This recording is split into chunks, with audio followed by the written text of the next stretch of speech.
तो जी मैं हूँ नीलम कुमार। हम लोग एक बुक रीड कर रहे हैं,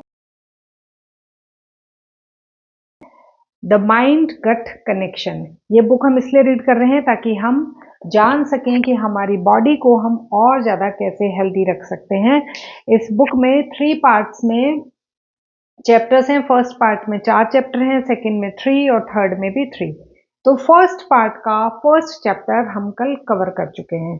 तो कल जो हमने कवर करा उसमें हमने ये देखा कि हमारा जो ब्रेन है वो प्लस जो गट गट क्या है, जीभ से लेके हमारे रेक्टम एरिया तक, है ना, हम फ्रेश होते हैं वहां तक का जो पूरा, जो बोलते हैं कि बॉडी के अंदर पूरा मैकेनिज्म है, वो पूरा का पूरा गट है। ठीक है, तो हमने जो कल गट के बारे में जाना था उसकी इमेज को हम फिर से देखेंगे, क्योंकि आगे का जो आज चैप्टर 2 है उसका नाम है how the mind communicates with the गट।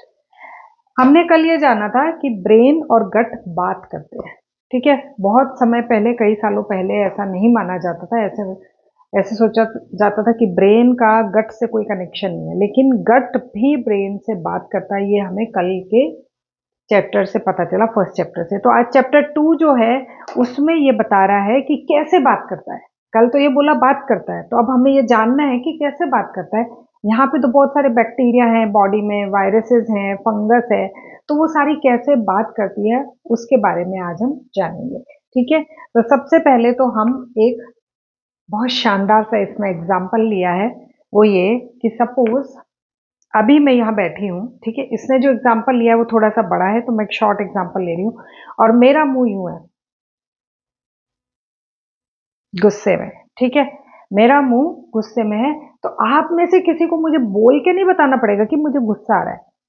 आपको अपने आप पता चल जाएगा कि नीलम जी आज थोड़ा गुस्से में है। या फिर आपके पड़ोस में कोई स्माइल करता हुआ आपके सामने आ रहा है, तो आप समझ जाएंगे कि वो हैप्पी मूड में है, खुश मूड में है। कोई चिड़चिड़ा के काम कर रहा है तो आपको समझ में आ जाएगा। तो ये जो किसी के इमोशन को हम जो ऑटोमेटिक पढ़ लेते हैं, रिकॉग्नाइज कर लेते हैं कि ये गुस्से में है, ये खुश है, ये थका हुआ है, ये चिड़ा हुआ है, ये जो ऑटोमेटिक हम रिकॉग्नाइज कर लेते हैं किसी के इमोशन को, वो गॉड ने हमें इनबिल्ट ऑटोमेटिक हमारी बॉडी में दिया है। धीरे धीरे हम जैसे जैसे बड़े होते जाते हैं हम इमोशंस को और अच्छे से पढ़ने लग जाते हैं। किसी का फेस, और ये फेस के ऊपर क्या बहुत छोटी छोटी छोटी छोटी छोटी छोटी बहुत सारी मसल्स हैं जो कि अलग अलग शेप लेके फेस पे अलग अलग एक्सप्रेशन देती है। अगर गुस्से में ये मसल ये हो गई, खुशी है ये मसल ये हो गई, हैरान है यहां से आईब्रोज ऐसे हो गई, बहुत ज्यादा सरप्राइजिंग है मसल चेंज हो गई। तो ये छोटी छोटी मसल ये हमें बहुत सारे एक्सप्रेशंस क्रिएट करने में हेल्प करती हैं। बहुत तरीके के इमोशन जैसा हम हमारे फेस पे क्रिएट करते हैं, वैसा हमें अपने आसपास के जो एनिमल्स होते हैं उससे भी पता चल जाता है। अगर मैंने कोई डॉग रखा हुआ है, पेट रखा हुआ है, तो कब वो नाराज है, कब वो गुस्से में है, कब वो खुश है, कब वो उछल रहा है, कब वो कूद रहा है, ये सब का सब मुझे पता चलने लग जाएगा। अगर मैं किसी भी पेट से डेली मिलती हूँ, या पक्षी हैं या पेड़ पौधे हैं मेरे आसपास का, अगर कोई पेड़ है वो मुरझा रहा है, तो मुझे पता चलने लग जाएगा कि कुछ सही नहीं चल रहा है इसके साथ, है ना, इसे कुछ चाहिए, या तो पानी कम मिल रहा है, खाद कम मिल रही है। तो ये पूरी की पूरी नेचर इमोशंस से भरी हुई है, और अगर हम इनको पढ़ना चाहें तो पढ़ सकते हैं। अगर हम पढ़ना ही नहीं चाहते, कोई नाराज है, हमको नहीं पता चल रहा है वो नाराज है, ठीक है, तो वो हमारी इच्छा है, हमें पढ़ना ही नहीं आ रहा है। लेकिन बॉडी लैंग्वेज, फेस एक्सप्रेशन हम बाय डिफॉल्ट ऑटोमेटिक एज के साथ में धीरे धीरे पढ़ना सीख जाते हैं। अब यहाँ पे ये यूं बोल रहा है कि जिस तरीके से दूसरे के चेहरे के इमोशन को पहचानना हमें नेचुरली आता है, उसी तरीके से हमारा जो गट है, गट के अंदर हमने कल देखे थे बहुत सारे बैक्टीरिया, वायरसेस हैं, उनके भी इमोशंस हैं, उनके भी एक्सप्रेशन हैं। ठीक है, वो भी कभी नाराज होते हैं, कभी गुस्सा होते हैं, कभी वो कोई हार्मोन ज्यादा रिलीज करते हैं, कभी वो किसी हार्मोन को रिलीज ही नहीं करते हैं। हमारे पेनक्रियाज, लीवर, किडनी, ये सब क्या करते हैं, डिफरेंट डिफरेंट हार्मोन्स रिलीज करते हैं। जैसे यहाँ मैंने कुछ खाने का रखा, प्रोसेसिंग शुरू, कि अब ये खाना यहाँ से होता होता होता होता लीवर, किडनी, इंटेस्टाइन सब जगह जाएगा। तो जी लीवर तुम्हें ये काम करना है, किडनी तुम्हें ये काम करना है, इंटेस्टाइन तुम्हें ये काम करना है। जैसे एक कंपनी है, कंपनी में कोई भी नया क्लाइंट घुसा, कंपनी को पता है, रिसेप्शन पे जाके इंक्वायरी करेगा, जिस डिपार्टमेंट की इंक्वायरी कर रहा है उस डिपार्टमेंट में भेजना है, उस डिपार्टमेंट का काम है उसके काम को सॉल्व करना, उसको हैंडल करना। तो वैसे ही हमारे बॉडी के अंदर जो इतने सारे गट के अंदर बैक्टीरियाज हैं, माइक्रोब्स हैं, वो सब भी अपना इमोशन या फीलिंग रखते हैं। ठीक है, इसी वजह से मतलब क्या है कि हमें लैंग्वेज, कल्चर आदि की कोई प्रॉब्लम नहीं आती। अब देखिए, मेरा फेस एक्सप्रेशन आप पढ़ सकते हैं, आपका मैं पढ़ सकती हूँ। ऐसे ही अगर मैं किसी ऐसी कंट्री में चली जाऊँ जहाँ की मुझे लैंग्वेज ही नहीं आती, मान लो जापान में चली गई, जापानीज मुझे आती नहीं है, लेकिन वो फिर भी मेरा फेस एक्सप्रेशन पढ़ लेंगे, मैं भी उनका पढ़ लूंगी। फेस एक्सप्रेशन के लिए आपको किसी भी लैंग्वेज की जरूरत नहीं रहती। तो ये कह रहे हैं कि ब्रेन जो है वो भी गट की जो लैंग्वेज है, मतलब गट का जो इमोशन है उसको समझ जाता है। हमेशा गट ब्रेन का और ब्रेन गट का, मतलब कि ऐसा नहीं कि बोल के गट यूं बोल के बताएगा अरे भाई सुनो बहुत खा लिया आज, कॉन्स्टिपेशन हो रहा है, कब्ज हो रही है, कुछ और मत देना।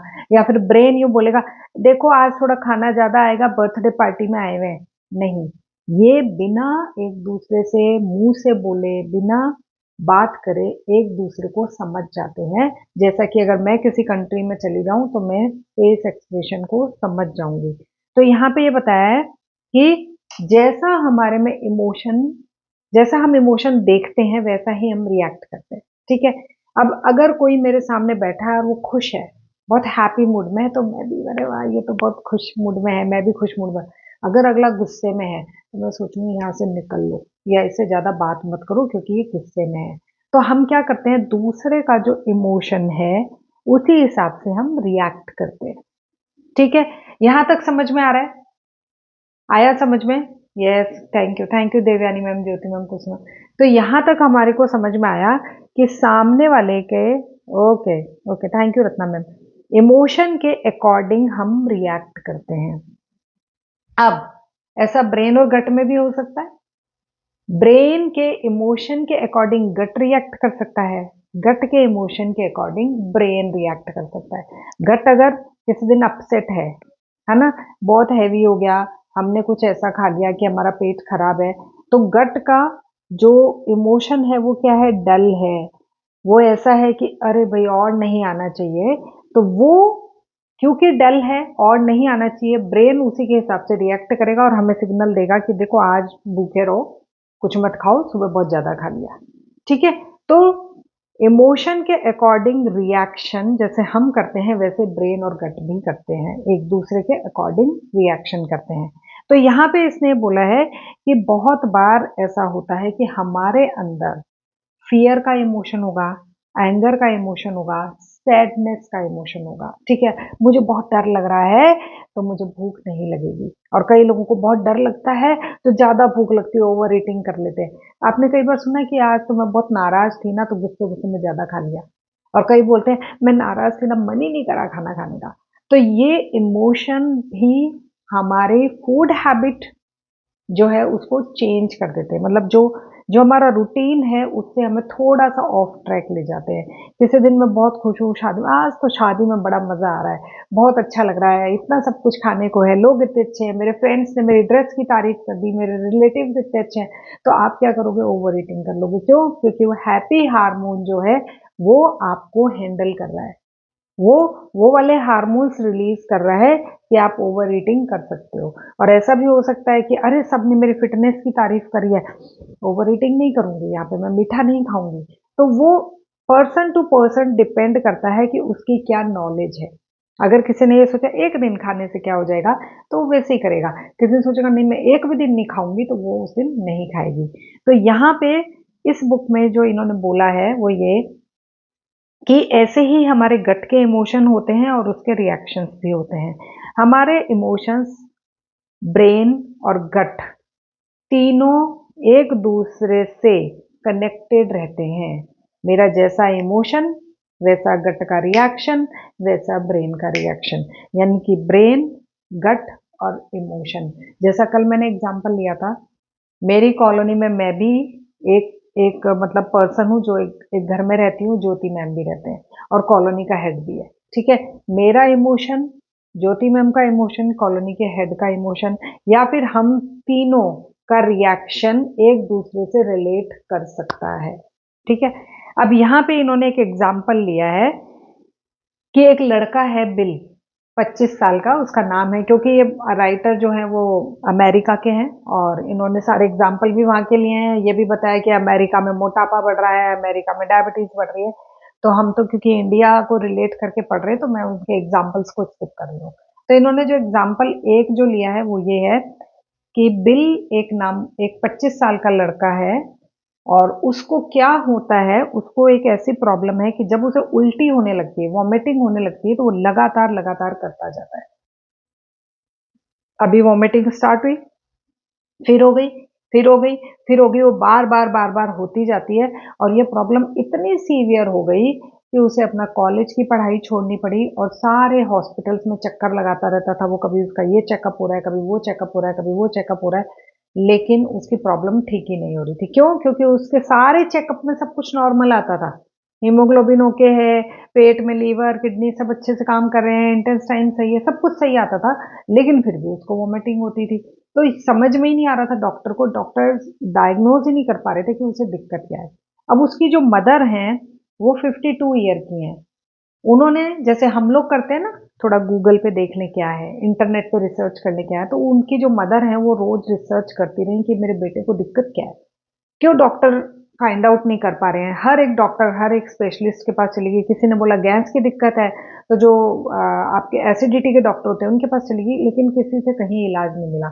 तो उनकी जो मदर है वो हर जगह रिसर्च करती रही, तो उनकी मदर को एक जो सिंगल वर्ड जो उनको मिला, ये कि मेरे बेटे को साइक्लिक वॉमिटिंग सिंड्रोम, मतलब कि लगातार उल्टियां करने वाली एक बीमारी है। मतलब ये चीज, ये वर्ड उसने पकड़ लिया उनकी मदर ने। अब क्या हुआ कि जब ये स्टडी कर रहे थे, रिसर्च कर रहे थे, तो इनको ये जो इनके ऑथर हैं इनके बारे में पता चला कि ये कोई ऑथर हैं और ये गट गट और ब्रेन पे काम करते हैं। ये गट और ब्रेन कैसे एक दूसरे से बात करता है उस पर काम करते हैं, तो हमें एक बार उनसे जाके भी मिलना चाहिए। जब कहीं पे कोई प्रॉब्लम का सॉल्यूशन नहीं मिला तो ये बिल और इनकी मदर इनके पास गए, डॉक्टर मेयर के पास, और इनके पास जाके इन्होंने बोला कि ये दिक्कत है और मुझे वॉमिटिंग होती है। तो डॉक्टर मेयर ये सुन के हैरान हो गए कि इतने अच्छे अच्छे डॉक्टर्स ने सारे टाइप के टेस्ट करा लिए, सारी रिपोर्ट्स हैं, किसी में कोई प्रॉब्लम नहीं है, लेकिन मदर को फिर भी, जो कि डॉक्टर नहीं है, जिसको इस फील्ड के बारे में बिल्कुल नॉलेज नहीं है, फिर भी उसको ये पता है कि मेरे बेटे को बार बार इस तरीके से वॉमिटिंग जब स्टार्ट होती है तो एकदम साइकिल में होती है, ऐसे नहीं एक वॉमिटिंग से रुक जाएगा, 2 3 4 5 वॉमिटिंग होंगी, फिर उसको इमरजेंसी रूम में ले जाया जाएगा, हॉस्पिटल एडमिट करा जाएगा, और हॉस्पिटल में एडमिट करने के बाद में उसे एक एक इंजेक्शन लगता है जिसका नाम है, आ, मुझे भी नाम याद नहीं आ रहा है, हाँ ये रहा, नार्कोटिक पेन किलर इंजेक्शन लगता था उनको, और जो बिल है वो सो जाते थे। जैसे उनको ये नार्कोटिक पेन किलर इंजेक्शन लगा तो वो सो गए, सोने के बाद में जब वो उठते थे तो वो वॉमिटिंग्स बंद हो जाती थी।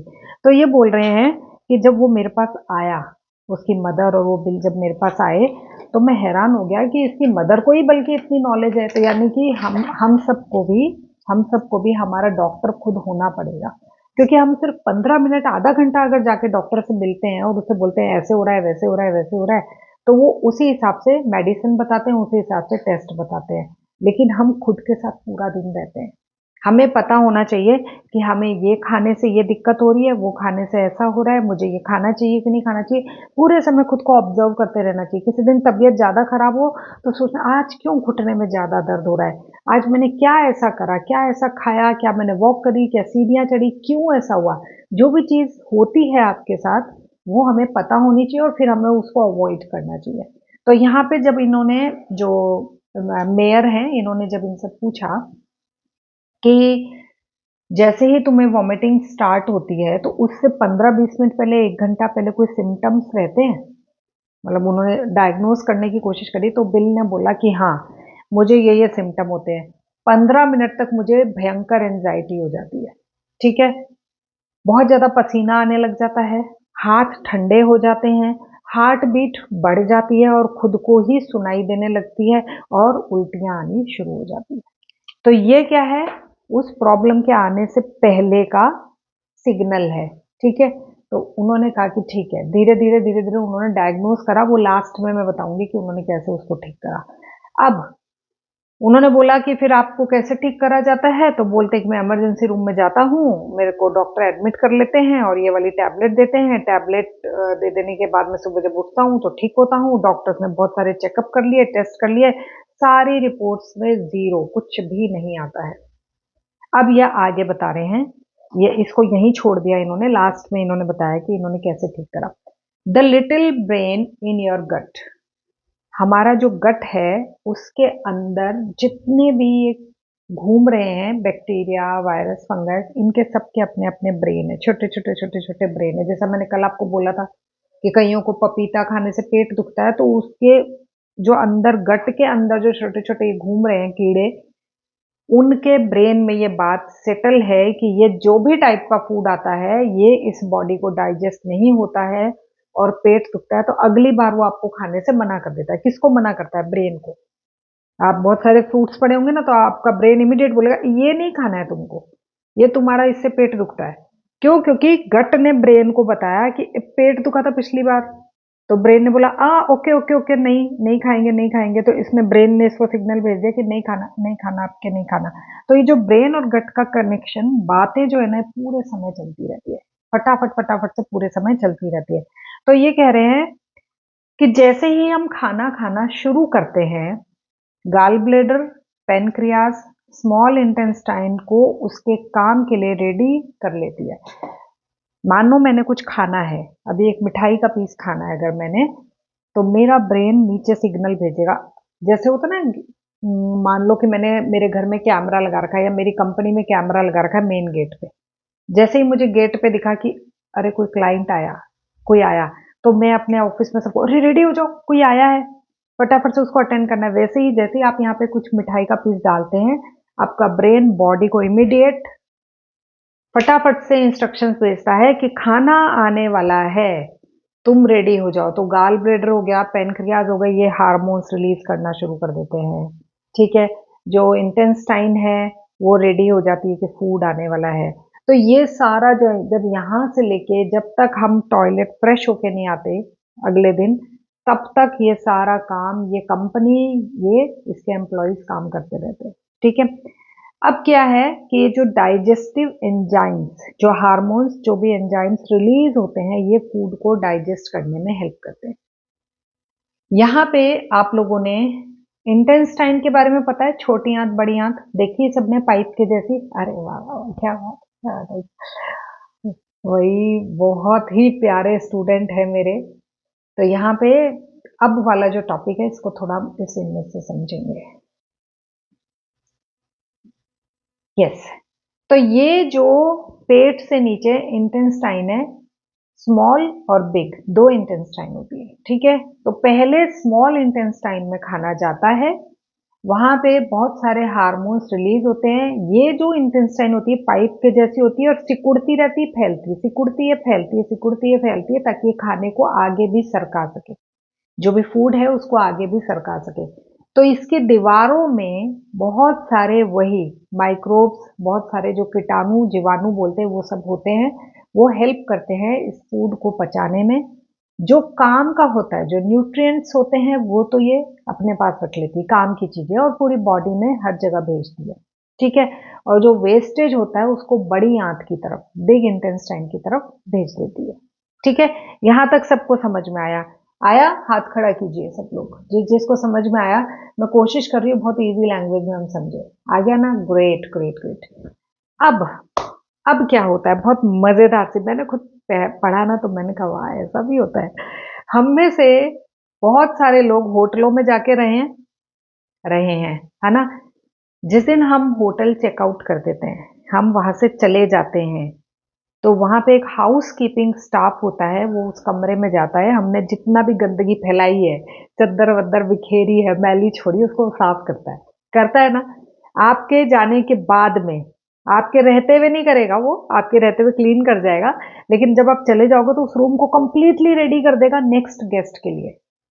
वैसे ही हाउस कीपिंग स्टाफ हमारे इंटेस्टाइन में होता है। हमारी जो छोटी आंत और बड़ी आंत है ना, वहां पे ये हाउस कीपिंग स्टाफ होता है और इसका भी सेम वही फंडा है। ये भी क्या करेगा, जब पेट में भोजन नहीं रहेगा, जब भोजन नहीं रहेगा, ऐसा कब होता है जब भोजन नहीं रहता हमारे पेट में? जब हम सो रहे होते हैं, है ना? जब हम सो रहे होते हैं तो जब पेट में, ये रखता है रात को, तो जब हमारे पेट में भोजन नहीं रहेगा तब इसका हाउसकीपिंग स्टाफ आता है और पूरे रूम को, पूरे जो इंटेस्टाइन है उसको क्लीन करता है। तो क्लीन करने के लिए क्या करता है, जैसे मान लो कि एक गली है या एक एक मतलब कुछ ऐसा एरिया है, मुझे उसको क्लीन करना है, तो मैं क्या करूंगी, पानी की बाल्टी उठाऊंगी, मैं कहूंगी अब कोई भी नहीं खड़ा, अब यहाँ पे कोई भी नहीं, मैं पानी की बाल्टी भरूंगी, ये ढोला मैंने, ठीक है।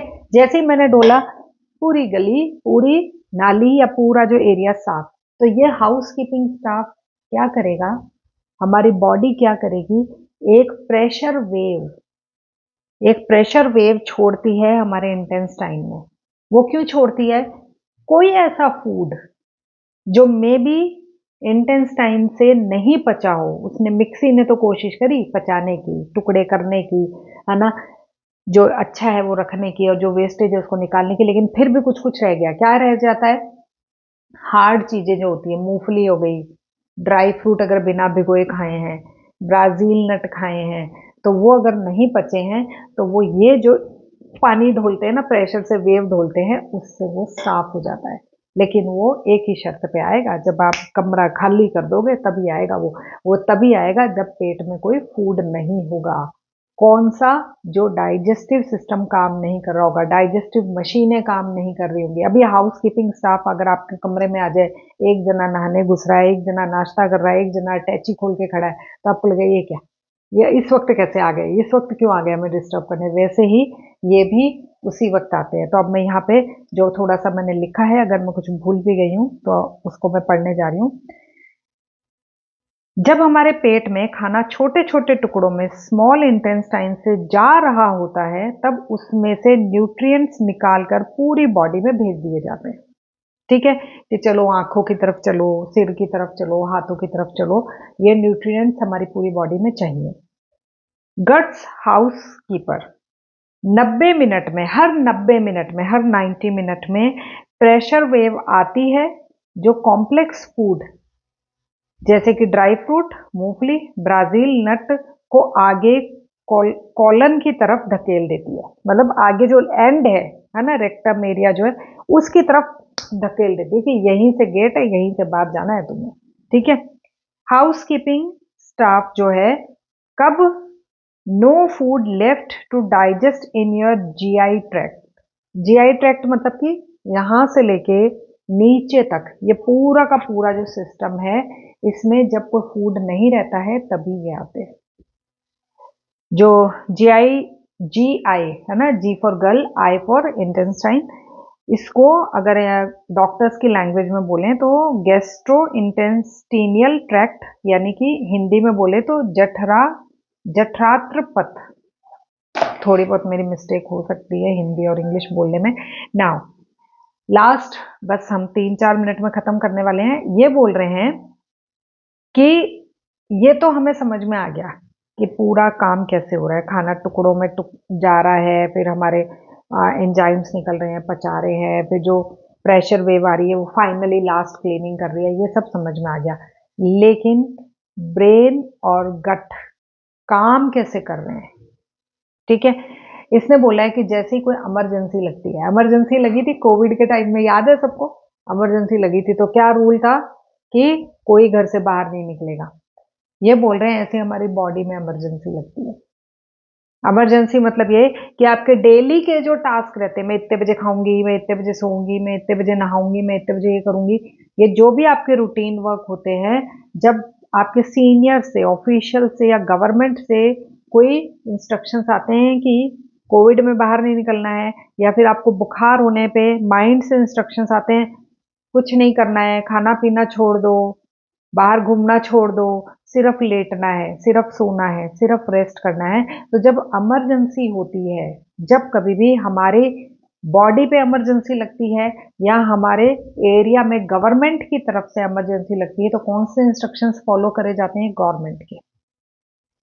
तबीयत खराब होने में ब्रेन के इंस्ट्रक्शंस, तब आप रूटीन फॉलो नहीं कर पाते, बुखार में नहाने की इच्छा नहीं करती, हैवी खाना खाने की इच्छा नहीं करती, वॉक पे जाने की इच्छा नहीं करती, एक्सरसाइज करने की इच्छा नहीं करती, हेडेक हो रहा है तो भी आप रूटीन के कुछ काम छोड़ दोगे। तो ये बोल रहा है कि इमरजेंसी में आप जो हायर अथॉरिटीज है उन्हीं की बात मानते हो, आपका जो डेली के छोटे छोटे टास्क है उनको आप छोड़ देते हो।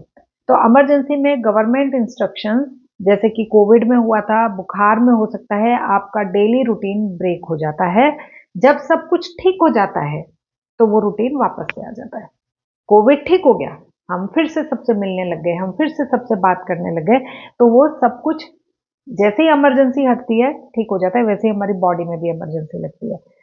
अब क्वेश्चन ये है कि गट ब्रेन से बात कैसे करता है? ये अपनी बात हार्मोन्स को कम या ज्यादा रिलीज करके करता है। ठीक है, हार्मोन्स को कम या ज्यादा रिलीज कर देने पे आपके टेस्ट रिपोर्ट में वो आ जाता है।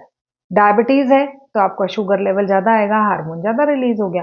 तो वैसे ही ये कह रहा है कि हार्मोन रिलीज करके, लाइक स्ट्रेस हार्मोन रिलीज हो गया, ठीक है, या फिर लीवर किडनी जो भी एंजाइम्स जो भी हार्मोन रिलीज करते हैं वो कम या ज्यादा रिलीज करते हैं, तो आपके ब्रेन को सिग्नल चला जाता है। अगर स्ट्रेस हार्मोन रिलीज होगा, थोड़ा थोड़ा हेडेक शुरू हो गया, थोड़ा थोड़ा शरीर में थकान शुरू हो गई, किसी से बोलने का मन नहीं कर रहा, ये सारा हार्मोन गेम खेल रहा है। आपके ये जो पूरा बॉडी है ना, वो हार्मोन ही है, वो जो ड्रामा क्रिएट कर रहा है कि ये नहीं करना है, वो नहीं करना है। तो ये कह रहा है कि जैसे वो हार्मोन रिलीज होगा ना, ब्रेन को पता चल जाएगा, अच्छा ओके, आज फाइनेंशियल स्टाफ के मिस्टर शर्मा जी नाराज है, तो इस तरीके से बॉडी के हार्मोन में, ओ आज पेट में दर्द है, अच्छा आज मैं फ्रेश नहीं हो पाया तो कॉन्स्टिपेशन हो रखा है, तो ये सारी चीजें ब्रेन तक कैसे जाएंगी? हार्मोन्स कम ज्यादा से, दर्द से, बुखार से, ठीक है, इन सब से हमारे ब्रेन तक ये सिग्नल पहुंच जाता है। तो ये हो गया हमारा गट ब्रेन से कैसे बात करता है। Brain have at least 7 emotional operating system. अब गट ने बता तो दिया कि ये दिक्कत है, अब ब्रेन क्या करेगा? ठीक है, एम्प्लॉय ने बता तो दिया बॉस को कि देखो मेरे को आपकी कंपनी में ये दिक्कत है।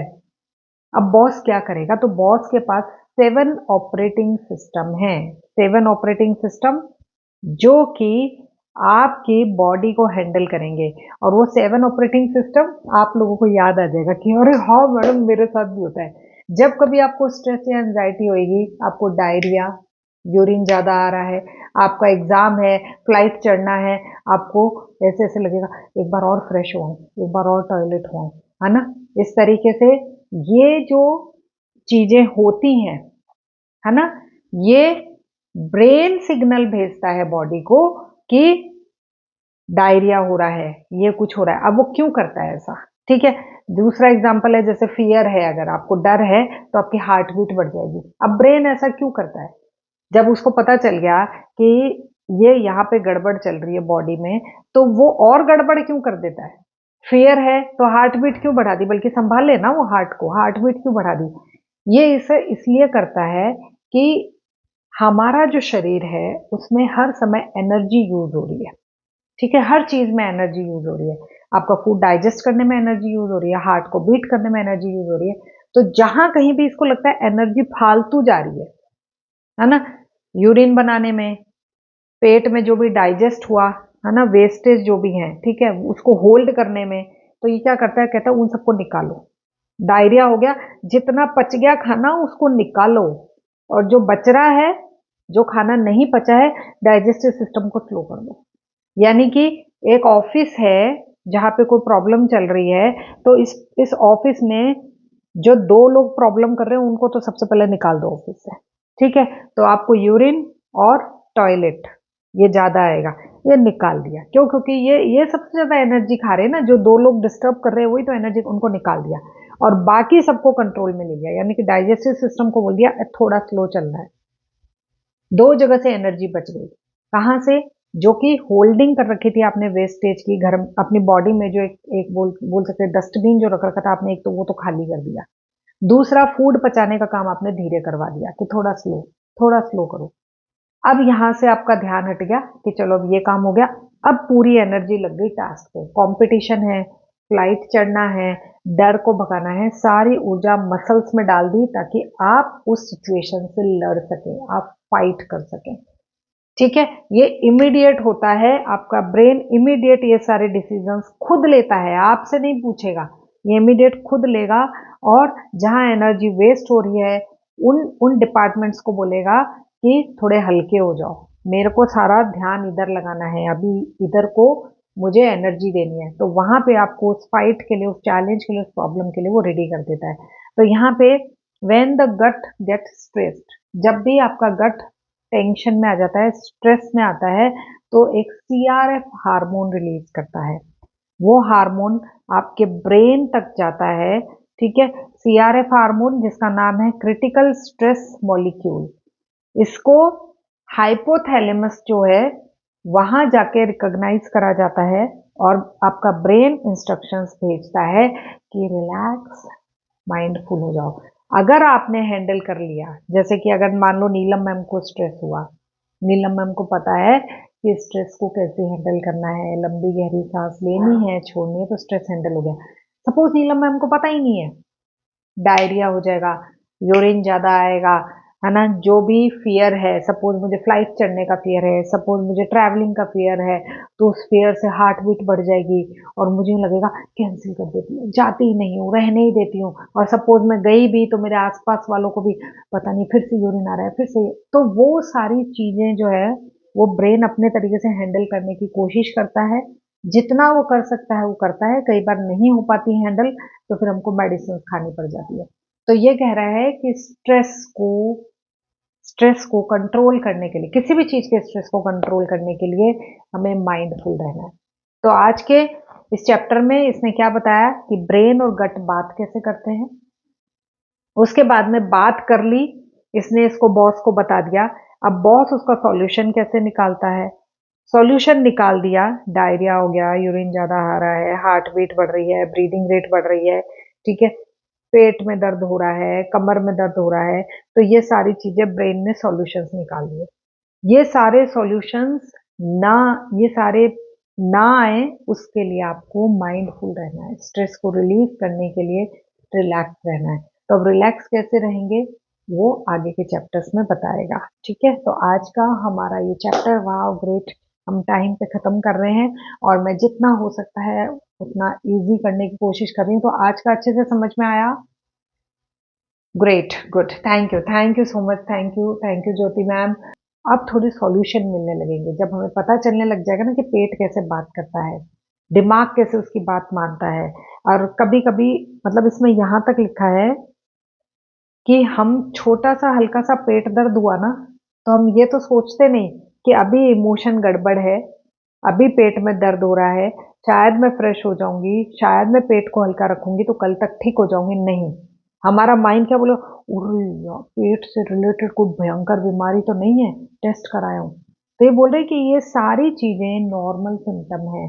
कभी हल्का सिर दुख रहा है, कभी हल्का गर्दन की नस में दर्द है, कभी हल्का सा कमर में दर्द है, ये नॉर्मल है। आप भी तो पूरे दिन कभी गुस्से में रहते हो, कभी मुस्कुराते हो, कभी चिल्लाते हो, कभी सोते हो, कभी जागते हो। फेस कितने एक्सप्रेशन देता है, फेस पे कितने इमोशंस होते हैं, वैसे ही गट के भी इतने सारे इमोशन हैं। और वो सारे इमोशंस को देखो, फील करो और उन्हें जाने दो। कोई प्रॉब्लम बहुत सीवियर होगी, बहुत क्रिटिकल होगी, तो वो आपका ब्रेन उस वक्त आपको बेहोश कर देगा, गिरा देगा, कुछ ऐसा कर देगा कि आपको इमीडिएट इमरजेंसी में ले जाना पड़ेगा। लेकिन जो नॉर्मल प्रॉब्लम्स है, नॉर्मल सिचुएशंस हैं, ये बोल रहा है उसमें इतना पैनिक होने की जरूरत नहीं है। हाँ, इसने बिल को कैसे हेल्प करा, लास्ट में जो हमारा रह गया, इन्होंने बिल को कैसे हेल्प करा, बिल को इन्होंने ये सारा कनेक्शन के बारे में जब बताया, तो सबसे पहले तो बिल के दिमाग से टेंशन हट गई कि उसको बहुत भयंकर बीमारी है। ठीक है, और वो समझने लगा कि मेरे को ये जो वॉमिटिंग होती है ये किस समय होती है और मुझे क्या ध्यान रखना है।